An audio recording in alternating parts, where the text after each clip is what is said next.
You're listening to the Hazard Ground Podcast with service members from across the military sharing their stories of combat and survival. And now, here's your host, Mark Zinno.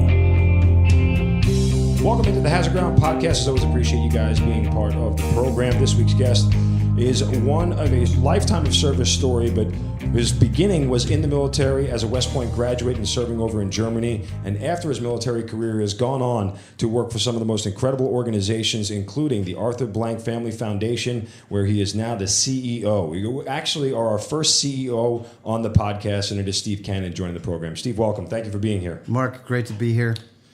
Well, it's interesting, what you do in your post-military career is something that I think a lot of people are interested to hear because it's so diverse. And again, not many people achieve the level of CEO of any corporation. So that's in and of itself an achievement. But, I think that the way you got here is incredible as well, because the path that you take is unconventional and it's different. And I think it's one that our listeners are going to benefit from.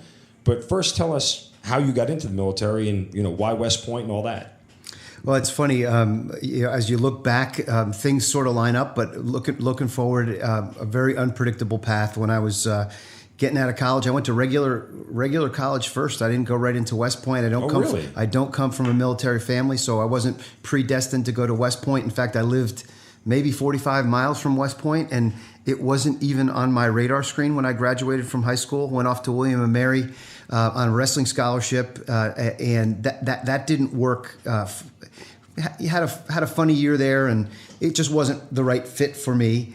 So I ended up going from William & Mary to Rutgers, which was the state school, and that was kind of a stopover for me. I wasn't going to be where I was going to end up, but I transitioned there. So I spent a year there, and then as I was doing that, my younger brother, who I wrestled with, very close with, who also was on a wrestling scholarship to Syracuse. That didn't work for him, and he ended up at West Point. So the funny story is the wrestling coach that recruited me at William & Mary ended up leaving, going to West Point, grabbing my brother, and by him grabbing my brother, that's what got me interested in. And so this circuitous path that started with a wrestling coach that recruited me to one place and then he left me dry there turns out to have opened a door to West Point that changed my entire life trajectory, career trajectory. So funny kind of unexpected path into West Point.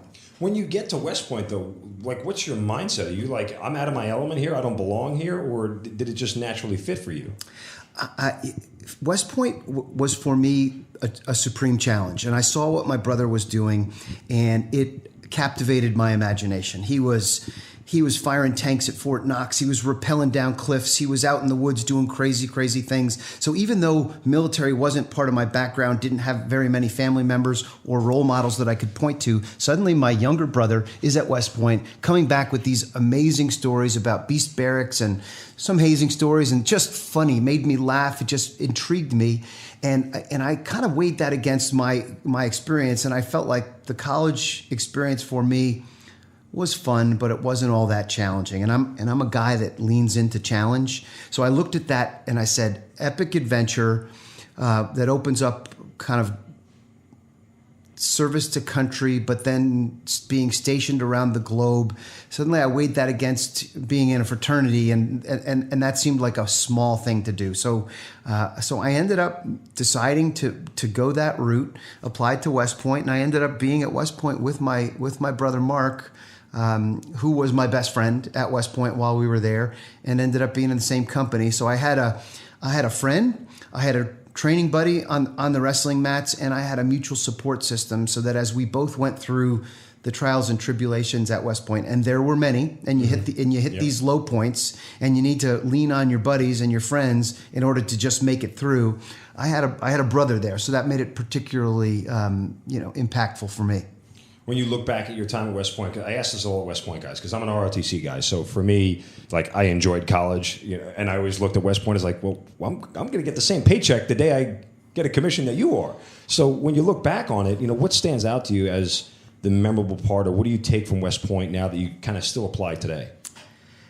what captivated me outside of the adventure that my brother came back with and the tales that he told was to be connected to something that was so organic to the American experience, founded in 1802. Some of the greatest leaders that have led this country through its toughest and darkest times have come from West Point. One of the posters, and I'm a marketing guy. That's my background, and this for me was maybe one of the most impactful posters. And the title of the poster was "Much of the history we teach was made by the people we taught," and it had Ulysses Grant, it had Eisenhower, it had Bradley, and it had Robert E. Lee were pictured on the poster, and that grabbed me to feel like I would be connected. And they call it the long gray line. You're connected through a common set of experiences: duty, honor, country, service to country, built on a model all about leadership and being really the spiritual core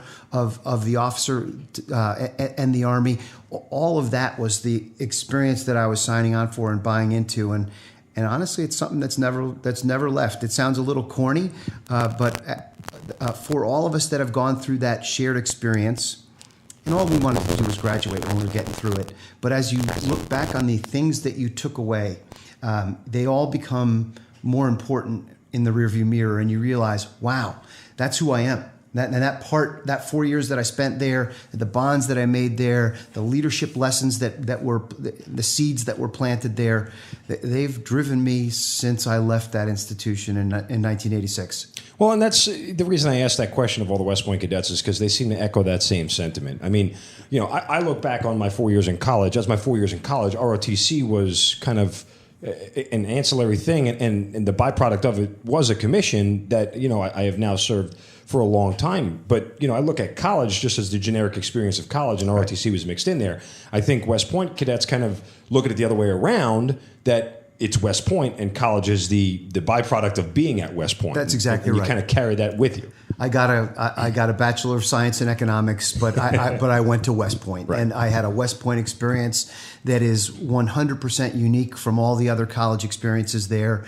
And just the level of challenge. Everything that they did there was designed to throw more at you than you could possibly handle, and you had to learn to just prioritize, adapt, overcome, and all of those lessons that I learned that were planted.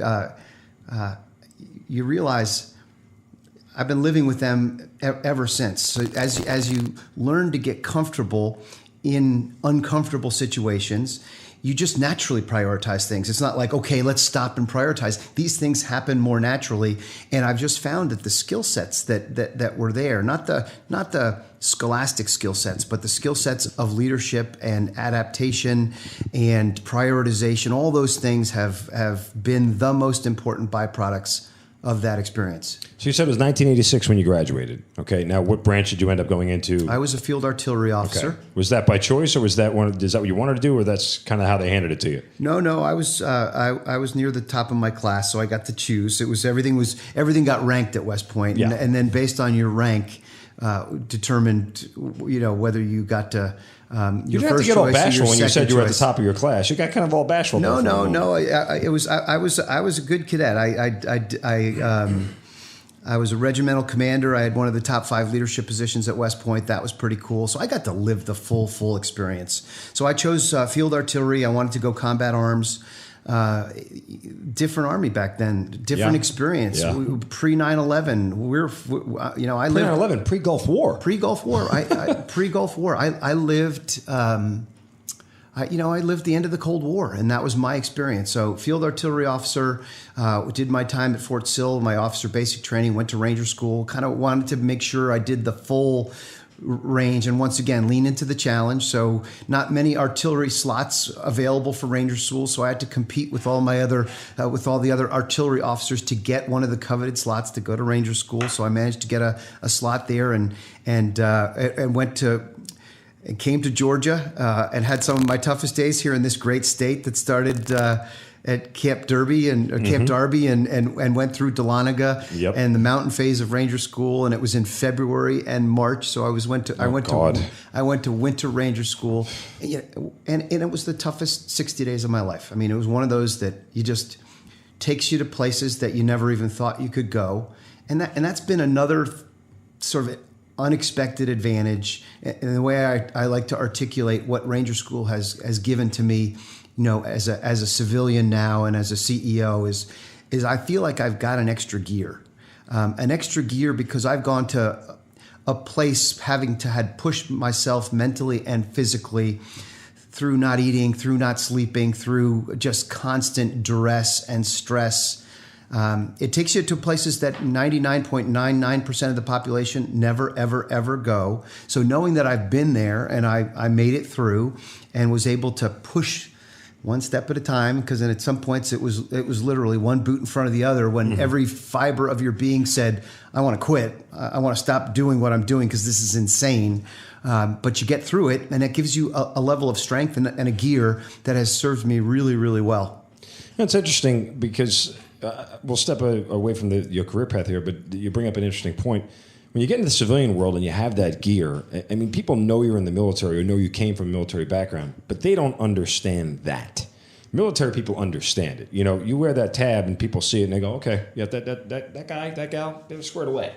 They have their stuff together, and that's somebody who obviously is going to push me to go to certain limits. But I don't think civilians get that whole concept. And so They don't. When they see you constantly being the first one at a meeting or constantly being the first one through the door and the last one to leave they just look at you and go, what, that guy's crazy. Like, it's unreal. Do you notice that people notice you differently because of that?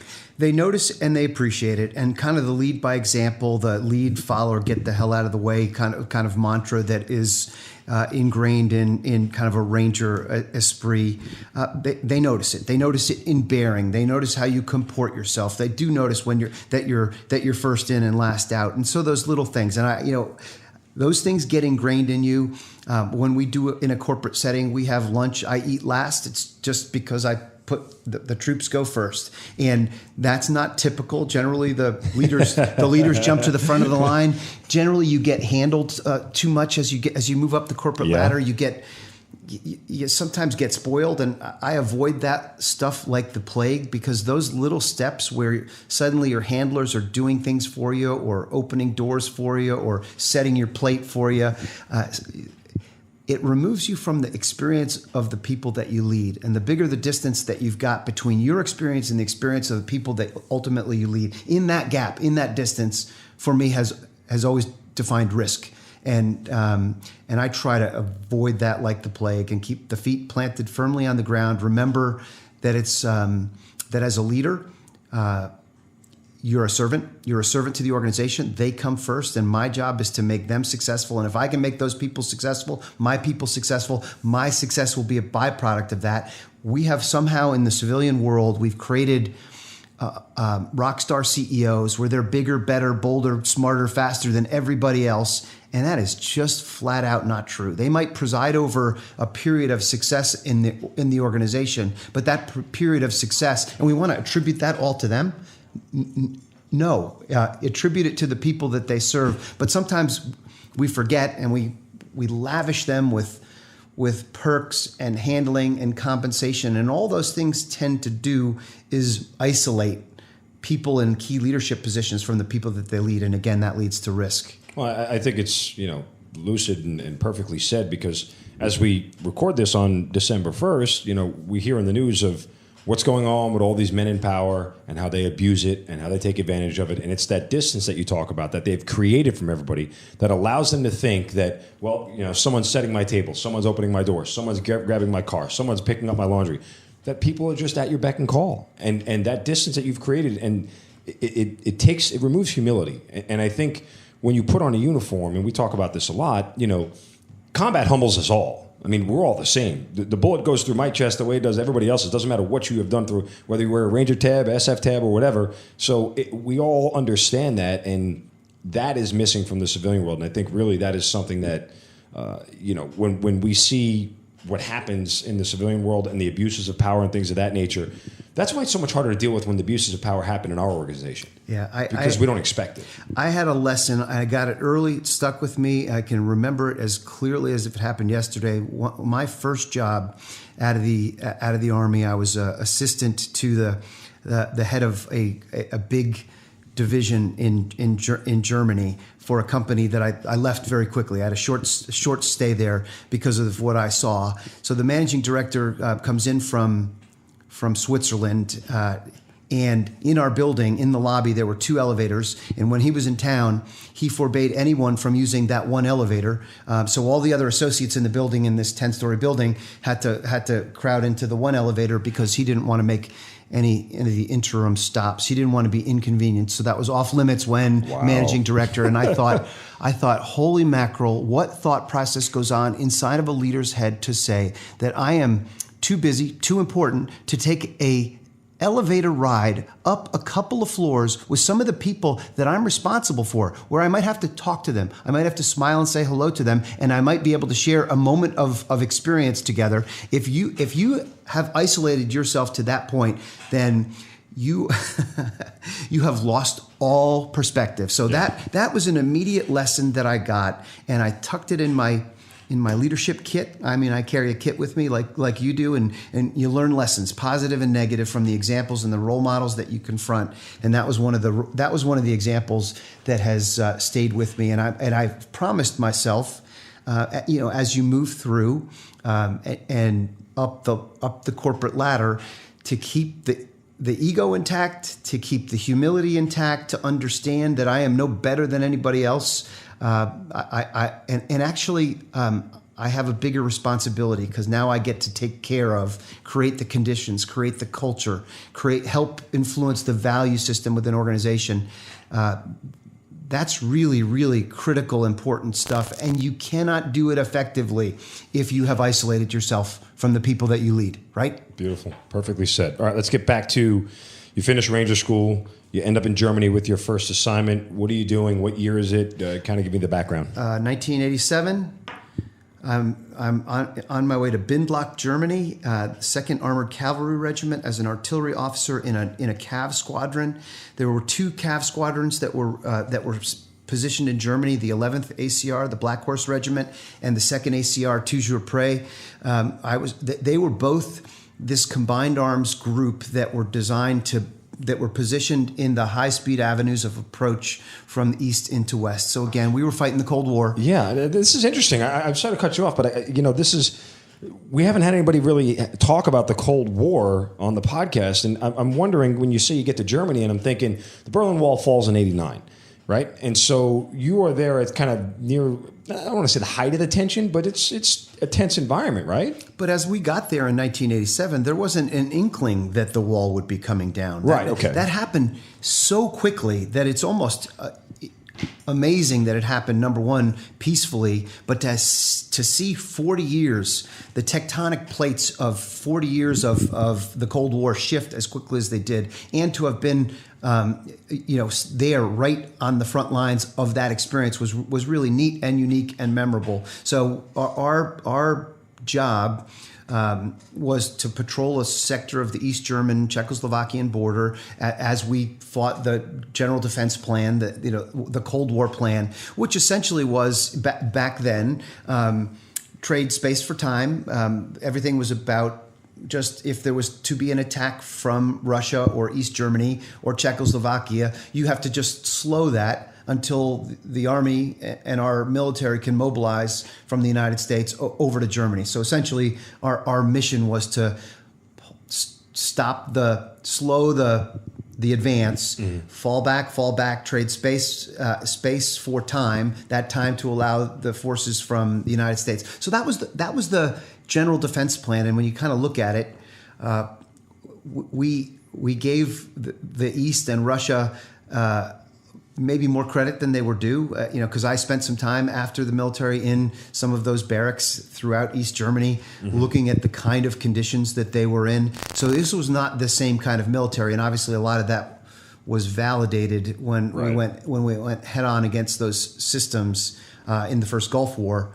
So again, that was my period. I did not see combat. I was there for that moment in time when suddenly uprisings in Czechoslovakia spread to East Germany, and that started in 88 and went into 89, and all of a sudden the wall's coming down, which was a really unique euphoric moment. But for a border patrol, when change happens, suddenly everything's on alert, right? So we're on high alert because who knows how this is going to play out. Right. It played out beautifully, but you didn't know. So our entire group was on alert, patrolling the border, watching as the situation developed. And then fortunately the governments came together and legal crossings, legal passages were established across the East German and Czechoslovakian border.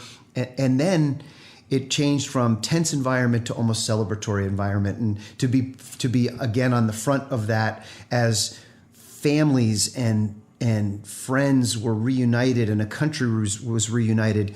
I remember clearly as I was patrolling the border, there was a 5 or 6 hour line of Trabants. Those were those tiny little cars that looked like something that cut out of the 1950s. Mm-hmm. That was the only car available in East Germany at the time. And they lined up for hours and hours to get across, to spend a little time in the West, just to come across where the wall section came down.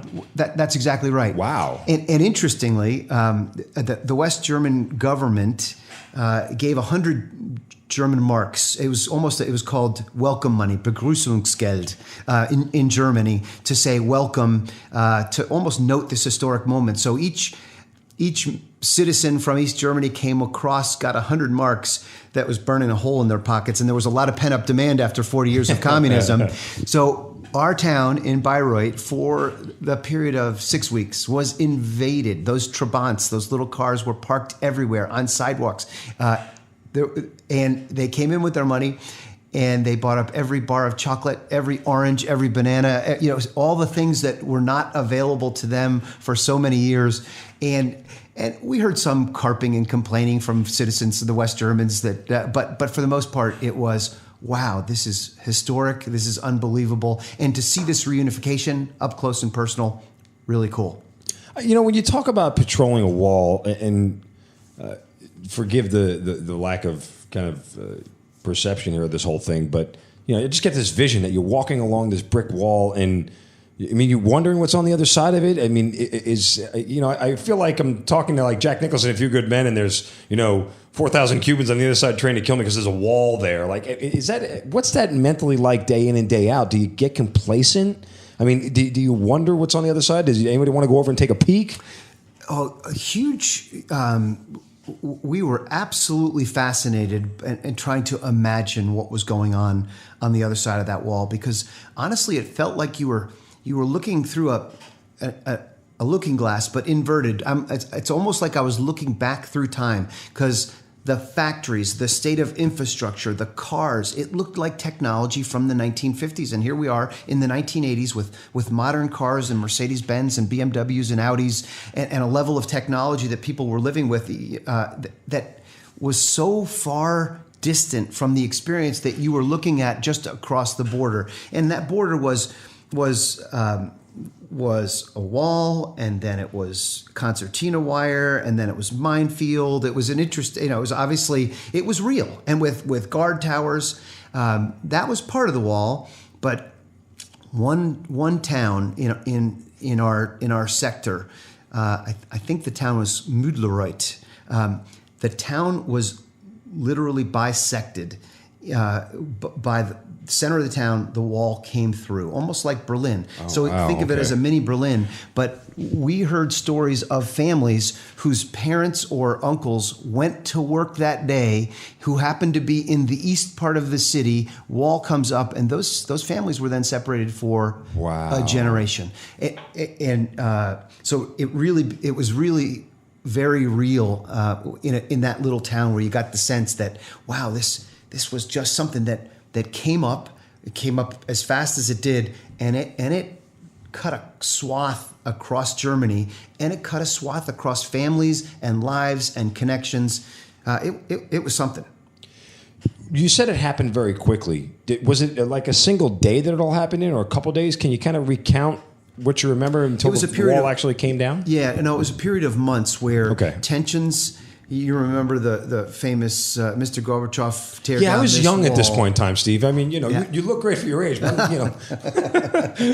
I'm not quoting ancient history here. No, I know, Come but on.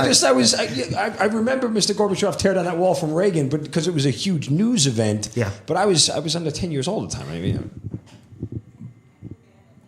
But the students in Czechoslovakia and Germany, they sensed an opening, an opportunity where the government wasn't going to crack down in Tiananmen Square like fashion, Right. Like we've seen. Another history lesson, also the '80s. Sorry, Yes. Okay, all right, good. I have read history books. All I right. just, Okay, good. But I think there was this sense of a moment, and the students started to protest, and those protests weren't brutally quelled, and then they started to spread, and they spread from Czechoslovakia. So it was a period of months, but which seemed like it went by really, really quickly. But think of it as a 6-month period. So it wasn't overnight, but to have it end so quickly, and the defense plans that we had, and the training that we did, and when I arrived there in 1987, there was not a whisper or a hint that this was even a possibility. I felt like all of us just believed that this Cold War would go on forever, yeah. and this would be a part of our experience, and to see it evaporate in 6 months, relative to the 40+ years of status quo, is a blink of an eye, Sure, right? yeah, So it did really happen fast. So after the Berlin Wall falls, what happens next for you from a military standpoint? Do you stay in Germany or? Stayed in Germany, came to the end of my deployment, started. That was a time where the Army went through a major reduction in force. So there were way too many lieutenants and captains, and I looked at my experience, and as great and as meaningful as it was, I said, all right, I'm gonna transition. So I decided to get out in 1990-91, and that was right at the time. I mean, I missed the Gulf War I by a matter of weeks. So that the unit that I was in, the 2nd ACR, and the lieutenants and the soldiers that I trained with, I left, and sure enough, they were the front end of the big hook, Right. Under General Schwarzkopf. Yep. That defined the Gulf War, that big movement. While the 2nd ACR and my Howe battery were all part of that conflict. So it was. So I missed that. Did that bother you? A little bit. I think all of that still bothers me a little bit, and maybe that's why I'm driven to serve post uniform as much as I am. When I was in the Army, a combat patch was a rare thing. Yeah. You hardly saw them, and we revered them. These were the Vietnam vets or Korean War, but those were folks that are on their way out. Right. But there were not many patches on that shoulder that indicated I'd had combat experience, and so it was a rare thing. Now you won't find a soldier that hasn't. Well, strangely you mentioned that. It's starting to come back around because I walk through my ranks now, and most E5s and below are not wearing them now. Really? Because think about what's happened after, what are we on? 16 years of combat now, 16 years of war. We're going on 17. Everybody who, for a while there, yes, everybody had one. If you didn't have one, you were kind of a black sheep. Like, That's how right. did you avoid all this? I've been multiple times, and you've been at a desk, and so. But what's happened is since the shutdown of Iraq in 2011, and forces being smaller in Afghanistan and less deployments overall, that we've just gone through this cycle because everyone who had it now got out. If they didn't get injured and got out medically, they just got out because it was enough. I did 4 and 5. I don't need this anymore. They move on, and the forces naturally transition. And then, of course, again, through the previous presidential administration, not making any political commentary, but they downsized the active force and downsized the reserves as well. And so there is a fresh component of people, and I would say about 50%, if not more than 50% of the ranks now in my command are not wearing a combat. All the senior folks are. Yeah. All of your senior non-commissioned officers and all of your majors and above. Some of your captains are, but beyond that, they're next to zero lieutenants and lower enlisted who have combat badges. Here's what I see, and this is why I feel so driven to serve and to help in any way that I can. We have downsized the Army. We've downsized it to the point where the missions that we're asking our soldiers, sailors, airmen, and Marines to do are greater than the actual force. It's a math problem. It's a math problem, and we don't have enough boots on the ground to solve the math problem appropriately. So what's happening is that we're asking our soldiers to deploy not once, not twice, 4, 5, 6, 7 times. We have out at training camp Military Appreciation Day, and we do a lot with the military, and I'd love to talk a little bit about that when we get a chance. But I always ask when I talk to soldiers about how many times they've been deployed, and the numbers were just staggering. So we're asking 4, 5, 6 deployments. That's 5 years plus of a soldier in a combat situation, away from their friends, their country, their family, their loved ones, out doing what we ask them to do. Then we send them back. They get a little period, and then they've got to train. They almost go back into garrison mode and then preparation mode for whatever that next deployment is. So there's this operational tempo that we've been conducting for the last 16 years that has been grinding up our military to the point where we have to say stop. We either reduce the missions that we're expecting them to do, and that's not realistic because the world doesn't feel any less dangerous. In fact, it feels more dangerous than the threats keep coming. They keep coming, and they keep coming from different directions. And we, as the military, are obligated to face those threats, but we need to face those threats with the adequate resource. And you can't keep on expecting to get more out of an army than it's designed to deliver. And at some point, I really believe that's why the separations are occurring, and we've got to do some long, hard thinking about the missions that we've got. And even if that means spending more money, which it's going to mean that, in order to support those folks, we're going to have to do it as a country.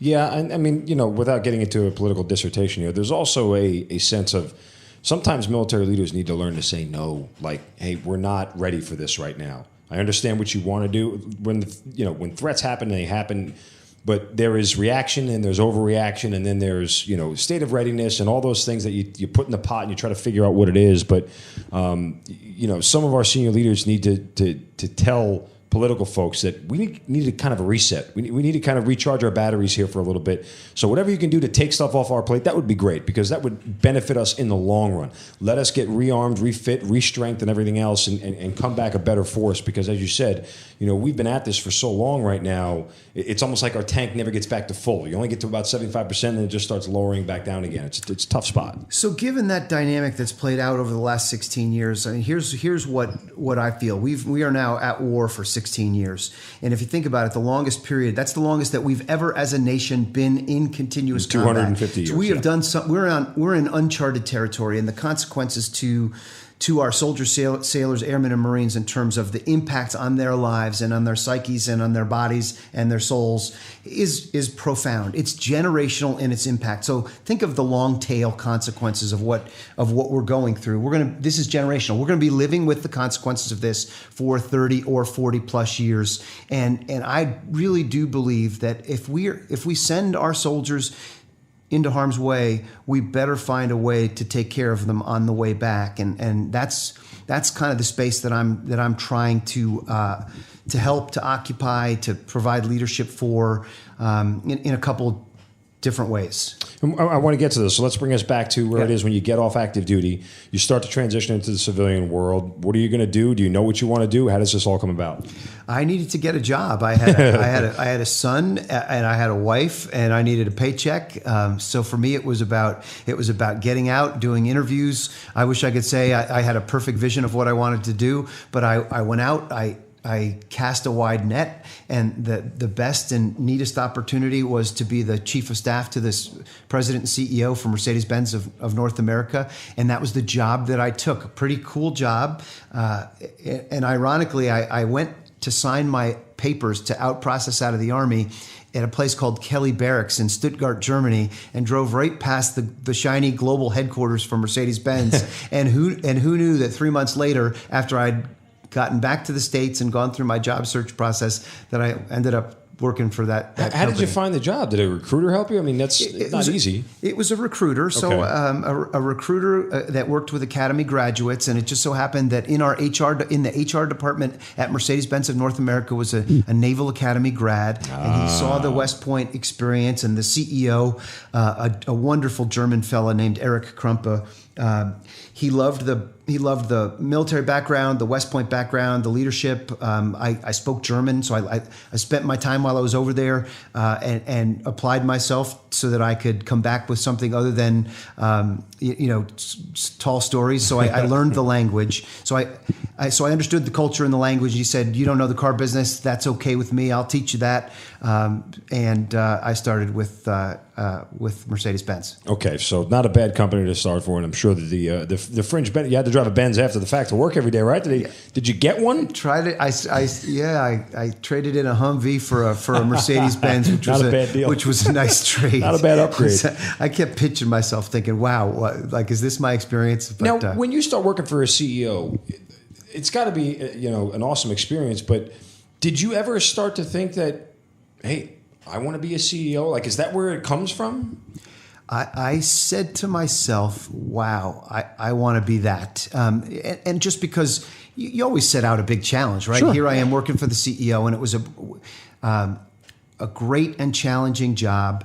The neat part about the job as my very first civilian job is that I got a global perspective. I got a CEO's perspective. He used me as his eyes and ears, and when he needed information or analysis on a project or a part of the company, he'd send me out there. So in the couple years that I served as his chief of staff, I feel like I got 5 or 6 or 7 years of experience because I got to see the macro of the enterprise, as opposed to had I just joined in some department and then I would have seen the world from that department level. I got a very unique experience right at the outset, which has been invaluable for me. So now you moved through the ranks at Mercedes-Benz. What's next for you there at the company? The neat thing is I came to a pretty cool crossroads. The guy that hired me got promoted to be part of the board of management over in Germany, head of global sales and marketing for all of Mercedes-Benz, Daimler worldwide. And he said, "Why don't you come with me?" And I had just gotten back, a couple years back in the States, comfortable, kind of found my rhythm. And it was this moment of truth where I thought, wow, should I stay where I am and continue building on what I've done here in the United States, or to take this giant leap of faith, go back to Germany where it was going to be 100% German. Now, my German at that point was pretty good, but suddenly I'm in meetings all day long and talking about manufacturing and development and transmissions and technical terms that I had no idea about all day long, German.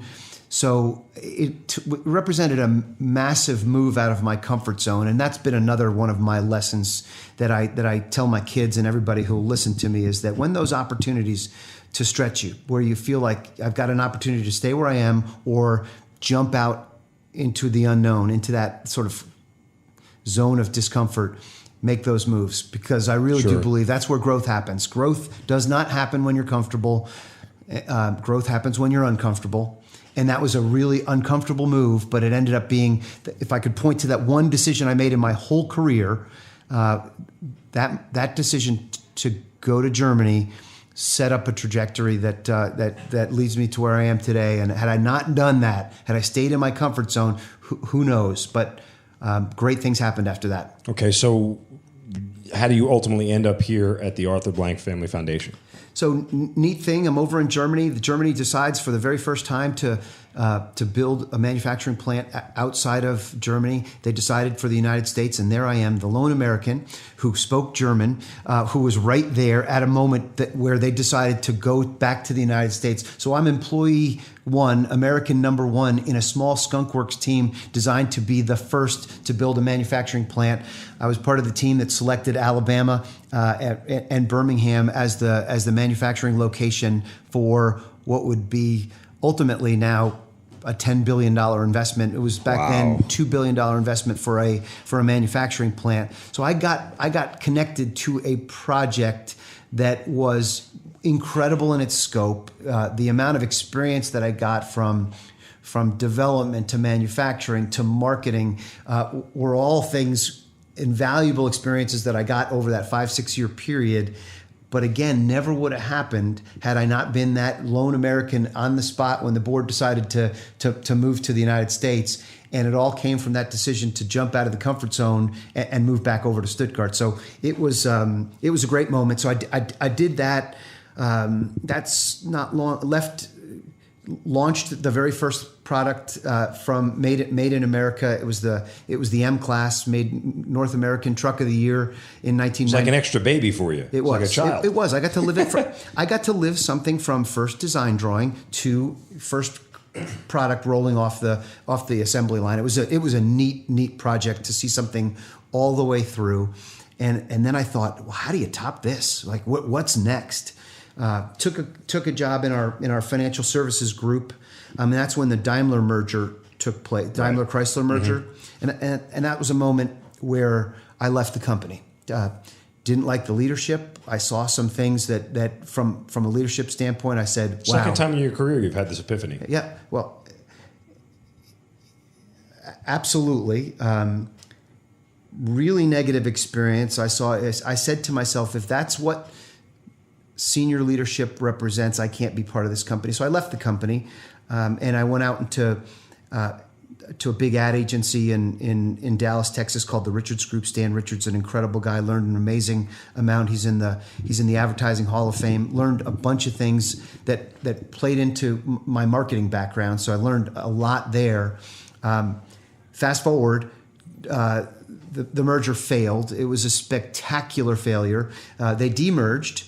And it went back to Chrysler went their way, Mercedes-Benz went the other way, and there was a chief marketing officer job open at Mercedes-Benz in the United States. So I sent welcome back. I made a call, and an interesting call because I reached out to the then CEO and said, "Hey, Ernst, we knew each other a little bit, but not much." I said, I'm the perfect guy for this job, and here's why. So I sent that letter. It got pushed out to Human Resources, and I got a polite rejection letter back, which was interesting, right? That was another epiphany moment, right?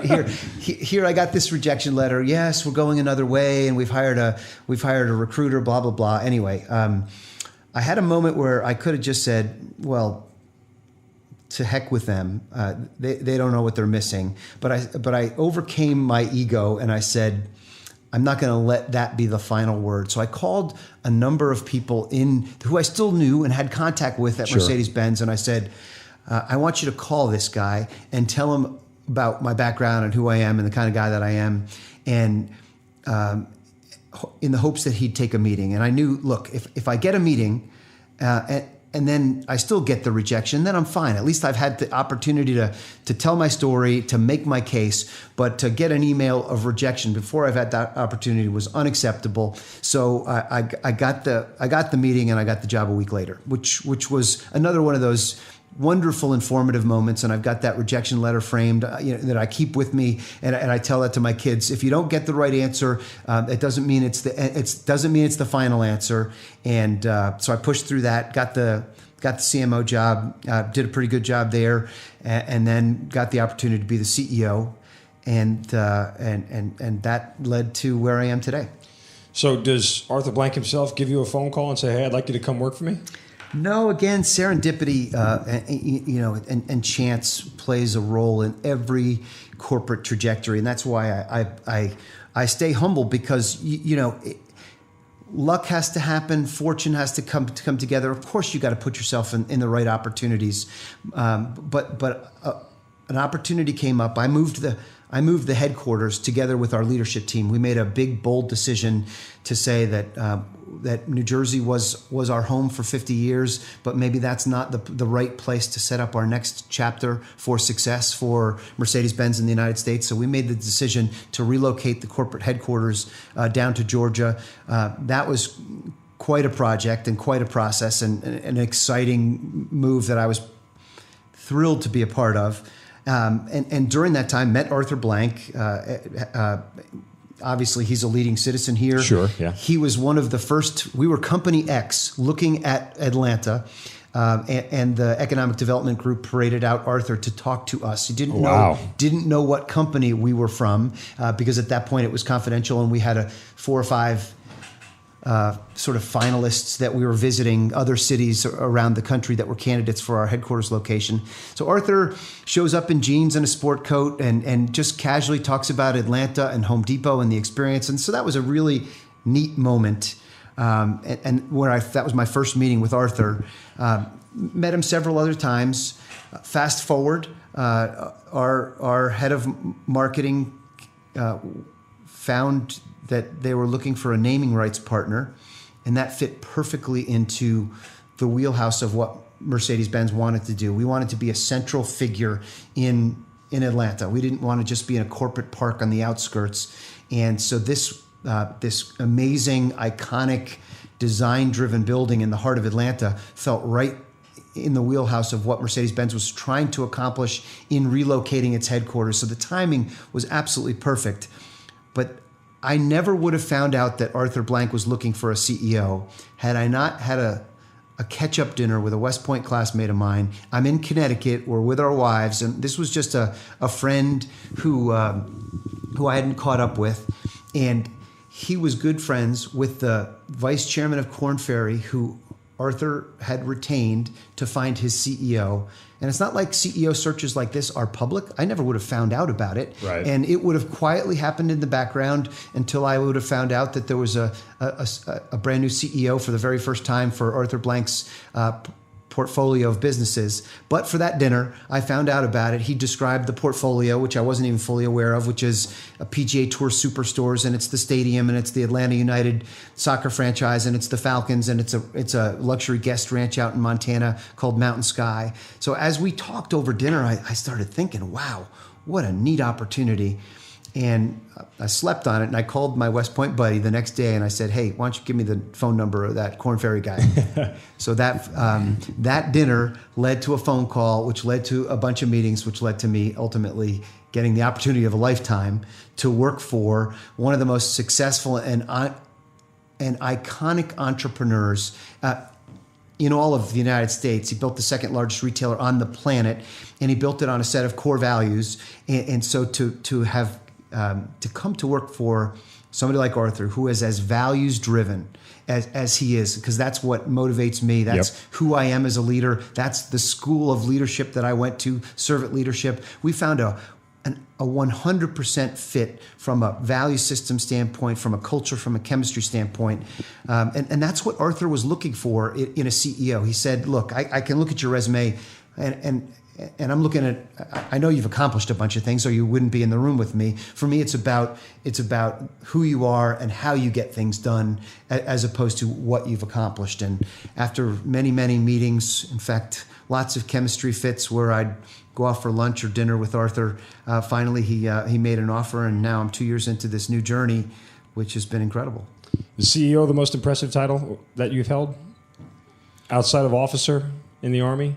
I mean, Dad. Do they compare? No, Dad. Okay. Look, I, for me, it's all about balance in life, Sure. and I would never offer everything at the altar of professional success. So for me, it's really, really important to keep a balance to who I am, to my wife, to my kids. I've got 9 children, and I've seen plenty of examples. That's a fire team plus. It is. A small squad you have. It's actually a full baseball team. It's a full baseball team. I can't go 5-on-5 yet, but I'm not planning to add to that number. But think about that. 9 kids and the awesome responsibility that represents. And I've seen plenty of examples of leaders who, CEOs or corporate folks that have kind of given everything to the company, and they've lost their relationship and to their family, to their friends, and you'd call them a success, but I wouldn't call them a success. So for me, success means, doing the right thing, giving back, being part of a community,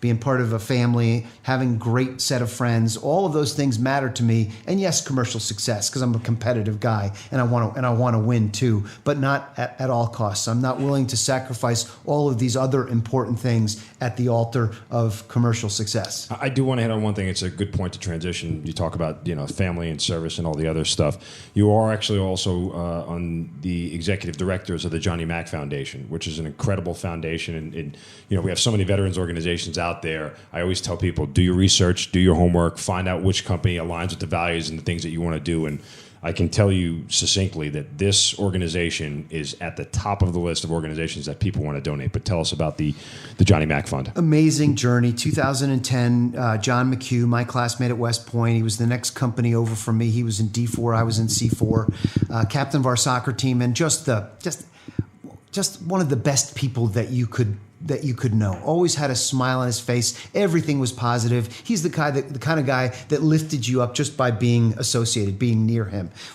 Just a wonderful guy. 2010, full colonel. He was in aviation, spent his lifetime serving his country. He was killed by a suicide bomber in Afghanistan in 2010. That was a gut punch to his classmates, to all of us.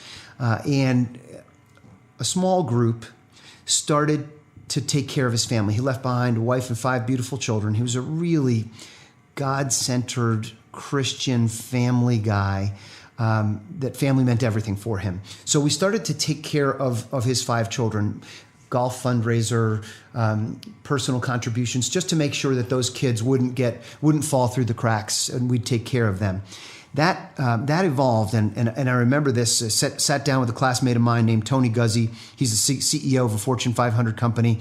We're at breakfast at a diner up in Connecticut, and we said, well, we've done a pretty good job. We've raised enough money. We've taken care of the kids, but the universe is so much larger. There's so many other kids besides those 5 kids that belong to Johnny Mack that are in similar circumstances. The need is great. This is a generational thing, and we need to get off the sidelines, and we need to lead. So it was one of those moments that we said, we're going to step up, and that conversation turned into his agency, his law firm did the legal work pro bono to incorporate our 501c3. My ad agency, Merkley & Partners for Mercedes-Benz, did all the branding work, all the CRM work to do that. So we cobbled together with donated resources enough to get this brand launched. We launched it at a fundraiser in Houston, raised $1.4 million on our very first event. We had the Chief of Staff of the Army as our keynote speaker, Ray Odierno. That was our first event. Fast forward 3.5 years in, we've raised more than $10 million. We've taken care of 700 kids. We provide college scholarships for children of the fallen. So for those families that they've made the ultimate sacrifice, they've lost a hero, a father, a mother, a loved one in service to the country. We feel like a deep obligation to take care of those kids. And what better way to take care of them than providing education? Because higher education is the best predictor of life success that we have. So our mission is to provide education scholarships for those kids. And we're now 3.5 years in, $10 million in, 700 scholarships in, and what an incredible journey that it has been. It has united our class. So the class of 1986 has been the driving force, but it's gotten so much bigger than that, and it brings us together in service to those who serve, and it's almost like we have a mini reunion at every single event. It's great. And we're in business together. So I've gone into business with my classmates, and that business is bringing funding to kids that need scholarships. It's the most rewarding work that I've done in my lifetime. And it's now opened up doors and connected me with people that I never would have connected with. So it's one of those things that moment to just jump off the sidelines, get into action, has turned into something that is wonderful, unique, and we believe is just making a difference. Well, Steve, from West Point to the fall of the Berlin Wall to the top of Mercedes-Benz and now with the NFL, MLS, and Arthur Blank and everything you have going on with Johnny Mack, I mean, your story is just one that, embodies exactly what we want to showcase on the podcast. That they're not only is it a military service thing, but it's beyond what everybody's doing in post-military service. And your story is a testament just to the great things that veterans are doing out there. And we appreciate you being on the podcast so much. Yeah, it's fun. There's so much more to do. That's what motivates me. If we're $10 million in, the need is. I feel like I've pulled a bucket out of the ocean, but there's an ocean of needs still out there. So that motivates me, and the fact that I get to work inside of an organization where giving back is part of the DNA of the culture and value system of the company. So the time that I spend on Johnny Mack, and I serve on the TAPS board. TAPS Tragedy Assistance Program for Survivors is not only encouraged by Arthur and the team. It's almost expected. It's part of who we are. So thrilled to be sharing my story, and I hope if in any way it motivates anybody else to get out of the comfort zone and get in the game for us. There's work to be done. Steve Cannon, thanks for being part of the Hazard Ground. All right, appreciate it. You've been listening to the Hazard Ground Podcast, hosted by Mark Zeno and produced by Matt Pasquarella. If you have an interesting story to tell and you'd like to be on the show, send us an email at hazardgroundpodcast@gmail.com. And if you like the show, don't forget to subscribe, rate, and review on iTunes. Thanks for listening. We'll see you next time.